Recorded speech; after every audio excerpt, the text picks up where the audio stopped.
नमस्ते बच्चों, आपका अक्षर द पब्लिक स्कूल में स्वागत है। आज हम व्याकरण भाग में विलोम शब्द और पर्यायवाची शब्दों को पढ़ेंगे। तो चलिए बच्चों, पढ़ते हैं हमारे उद्देश्य की ओर। हमारा पहला उद्देश्य है बच्चों के शब्द भंडार में वृद्धि होगी। दूसरा है बच्चे शुद्ध और व्याकरणबद्ध हिंदी भाषा बोलने में समर्थ होंगे। तीसरा है बच्चे विलोम शब्दों को और पर्यायवाची शब्दों को पढ़ने और लिखने में समर्थ होंगे। तो चलिए बच्चों, बढ़ते हैं गतिविधि पहली की ओर। गतिविधि पहली, नीचे दिए गए विलोम शब्द की परिभाषा को पढ़कर अपनी कॉपी में लिखिए। तो चलिए विलोम शब्द की परिभाषा को पढ़ते हैं। विलोम शब्द का अर्थ होता है उल्टा। जब किसी शब्द का उल्टा या विपरीत अर्थ दिया जाता है, उस शब्द को विलोम शब्द कहते हैं। जैसे कि आज, कल, ऊपर, नीचे, आगे, पीछे। तो बच्चों, इस विलोम शब्द की परिभाषा को पढ़कर अपनी कॉपी में लिखिए और यह गतिविधि को पूर्ण कीजिए। चलिए बढ़ते हैं गतिविधि दूसरी की ओर। गतिविधि दूसरी, दिए गए विलोम शब्दों को पढ़कर अपनी कॉपी में लिखिए। तो मैं इन शब्दों को पढ़ूंगी, आप ध्यान से सुनिए। अंदर, बाहर, अच्छा, बुरा, अमृत, विष, आदर, अनादर, एकता, अनेकता, क्रोध, शांत, एक, अनेक, उत्तीर्ण, अनुत्तीर्ण, वीर, कायर, अपना, पराया, भूत, भविष्य, मीठा, कड़वा, लाभ, हानि, यश, अपयश, ऊपर, नीचे, सदाचार, दुराचार, हंसना, रोना, साक्षर, निरक्षर, ठंडा, गरम, जागना, सोना, खुश, नाखुश, इधर, उधर, आज़ादी, गुलामी, ऊंच, नीच, आशा, निराशा, खास, साधारण, झूठ, सच, नगद, उधार, न्याय, अन्याय, पंडित, मूर्ख,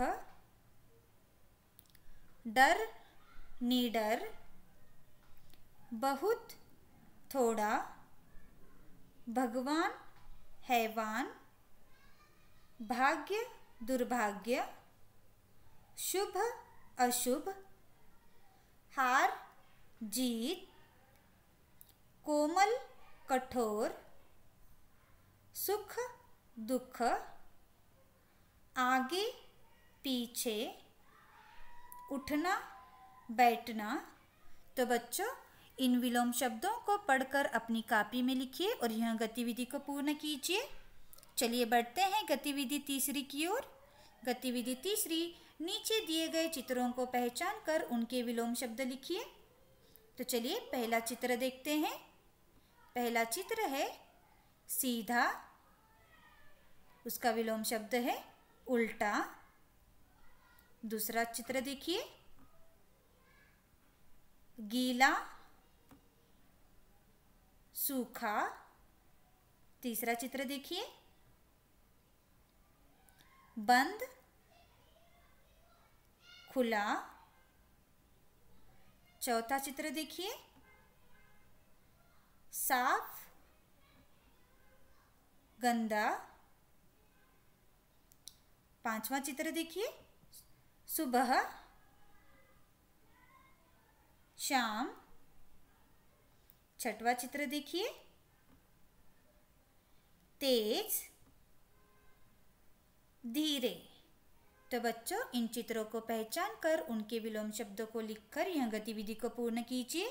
चलिए बढ़ते हैं गतिविधि चौथी की ओर।